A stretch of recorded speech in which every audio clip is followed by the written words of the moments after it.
Yeah, I mean, tough one today. Give credit to Matt and his staff and his team. Came out and played a really good game. I thought, it's a big turning point of the game. I mean, I didn't say turning point, but it was early. I mean, it was 3rd and 5 for us on our first drive, and we got Wiggins running free, wide open. We got to connect.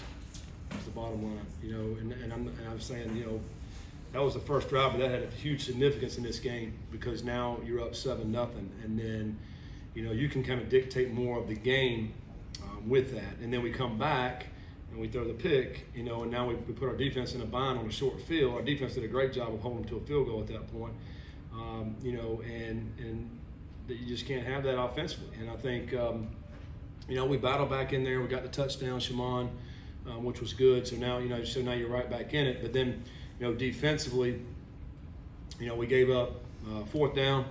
We hold them to a field goal, but they fake it and they get a 1st down.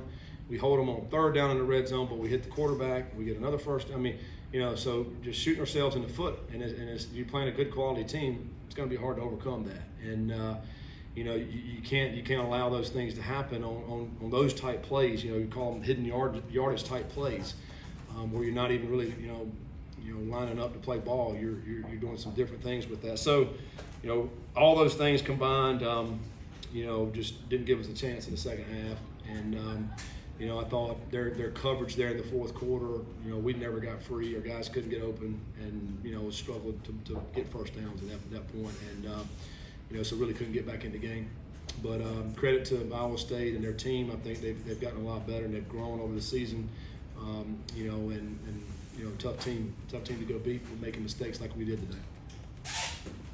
The mistakes have kind of been the story of every game. What's the recipe to getting that clean? Yeah, I mean, it's you just got to keep working on it, and it's guys doing what their job and what they're supposed to do. We just keep working, keep practicing. I mean, the 75-yard completion, we were in cover 2, so the safety should have been deep over the top. We were not, so I think they ran a double move. We bid on it and got behind us, but I think we just got to do a better job of, communicating of what we need to do and where we need to be, and the guys got to make the plays. I mean, it's like, we talked about that this week and coming into the game. You have to make the play. Just like the 1st, 3rd down, we have to make the throw and the catch. I mean, it's there to be made, and those games are coming down. You only have a few of those times where where guys are going to be free and you got to hit them. We've had it in every game, and we just got to be able to hit those plays on offense, and then defensively we have to line up correctly. We have to get to our drops where we're supposed to be, and do what we're supposed to do. But the only way to correct those is continue to work, continue to coach, continue to get better, and not repeat those same mistakes. Obviously, when the offense struggles, that first guy to get the blame is the quarterback. How much of the blame of the offense struggling are you putting on Emory at this point? Yeah, I mean, it just wasn't Emory. I think it was everybody. I mean, some guys up front, let some guys get free today, and so now the quarterback can't just stand there. He's got to move and do some different things. Now they do a good job with their drop 8 coverage and playing the man and getting pressure with 3, and then when you go to move, they got a spy there for the quarterback. And so we got to block the 3 guys so he can sit there. That happened a couple of times today. Running backs. We couldn't get them loose early. In the game, or really the whole game. I thought the Q run game stuff was good on the edges. I think Emory ran hard and kept us in early in the game. So it's a little bit of everybody. It's not just the quarterback. If they're playing man to man, and I'm a receiver, I've got to get open. Somebody's got to win, right? And if they don't win, you got nowhere to throw it. And so that happens several times, particularly in the second half, where the quarterback's back there, he just don't have anywhere to throw it, and you end up throwing it away or scrambling. And so there's everybody's to blame. It's not just one particular position. Mike and Scott. Coach, to that point, what changed after the first touchdown drive where it looked like the offense did have some rhythm, but after that it didn't? Yeah, we did. I think we had one other drive I thought was good. We got a field goal, on that one. We got a holding penalty on the one drive I'm talking about on that particular drive too. But I thought we had some good rhythm on that and got that. It was the thing that I thought that really hurt us is that in our running game, we couldn't keep it on track. And so now you're staying within the sticks. And then when you get in third and long situations, their defense, what they were playing, we didn't have any success against it because it was the man coverage, it was drop 8. Now so I think it really happens in the early downs. I think the first and second downs, if you miss hit on one, and now you're 2nd and 10, it made it a lot more difficult to be able to get those plays. But I think probably 3 drives today where we felt like we were in rhythm and we were hitting some plays. Maybe and that was it. It wasn't many. And I think credit their defense. If you go back historically and look at their defense. They do an outstanding job with that. You don't want to play behind from these guys. You play behind, now you're playing into their hands, and they can do a lot of things on that side of the ball defensively to keep you from scoring. And that's what happened with us. And that's why I say that first drive was very critical, not to hit that touchdown there, to get us on top and have that momentum. You knew that secondary was good. Were they that good to take Xavier completely out of the game? Yeah, I mean one of the things they did differently was. Today, no matter what covers they were playing, they were pressing on the outside. So now you're keeping him from getting started right off the bat. I thought they did a good job with that. And then they always pretty much all day had a safety over top of him. And so now you got a guy underneath and a guy on top. It makes it a lot more difficult to get him the ball. And I thought, so Braden and Shimon and some of these other guys, you're trying to work a little bit more with them, trying to get them the ball there. And, we just wasn't good enough. Wasn't good enough to get open and make those throws and get those completions. I know you just went into their secondary play just a little bit there, but before this game, including non-conference play, they were letting up around 215 passing yards per game, and you guys weren't able to crack 100. Yeah. What was it that was so different that you guys weren't able to be a little more effective? The first third down, if we hit that's 50 yards. I mean, you got to hit some of those plays down the field. I mean, every offense is going to, including them, every offense is going to hit today. Iowa State, they're going to hit you're going to hit some 5-yarders, some 8-yarders. But you got to hit. They hit the 75-yarder. We didn't hit that today, and we had it on the first drive. You're only going to get 1, maybe 2 opportunities in a game usually to hit some of those balls when they're there, and you got to make them pay. You got to make them pay, and we were not able to do that. And in the second half, they started playing a little bit more of the defense that I'm talking about, where it's man and the 2 deep, and so there's nothing back there, So you're not going to be able to hit those balls and be able to get those chunk plays to get those yardage like you're talking about, to be able to throw over 200 yards. And they did a good job with it. It was just kind of snowballed on us and didn't help us in the second half.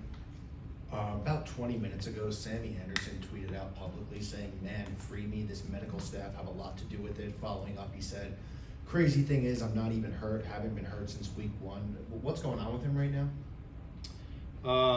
It's not in my hands. It's in our medical staff. So I really can't make any comment on that. He's frustrated, but it's out of our hands. Coach, 4-game losing streak. How much do you lean on your experience in the locker room to keep those guys together? Yeah, I mean, it's tough. It's just told the guys just then, when you're going through something like this, you really find out what you're made of, and you find out as an individual what you're made of and as a team. And I told them we got a lot of ball left. We're sitting here at the halfway point. You got an opportunity to go out here and continue to compete, and to keep getting better and keep working. How much pride do you have? All those things, and that's what you lean on. And I think we got the guys in that room that will do that. I think they'll come back tomorrow. I think they'll come back to work.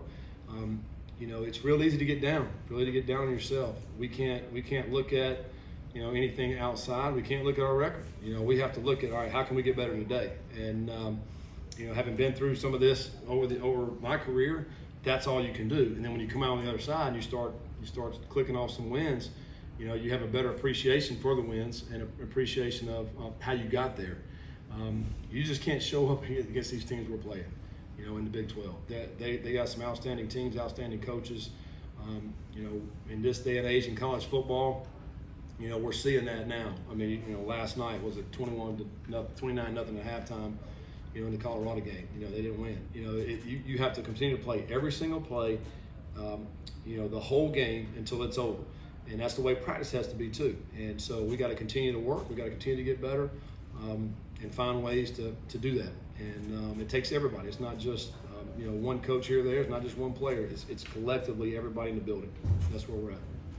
You mentioned a couple minutes ago on the touchdown play to Shaman. That was a play John Williams lined up outside in the slot again. Something you've been comfortable doing quite a few times this season. Could you just walk us through that play design and how that all played out? Yeah, you know, it was a tempo play. So you know, the first play we're in empty Q draw, and then we're just sprinting to it really quickly. Put the tight end at the tackle position, put him outside, and you're hoping to try to get the eye discipline of the defense, and it worked.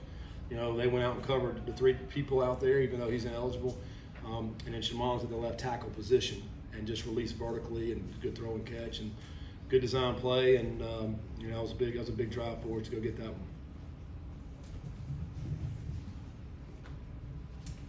From the outside looking in, it didn't look like a team that played with a lot of fire today.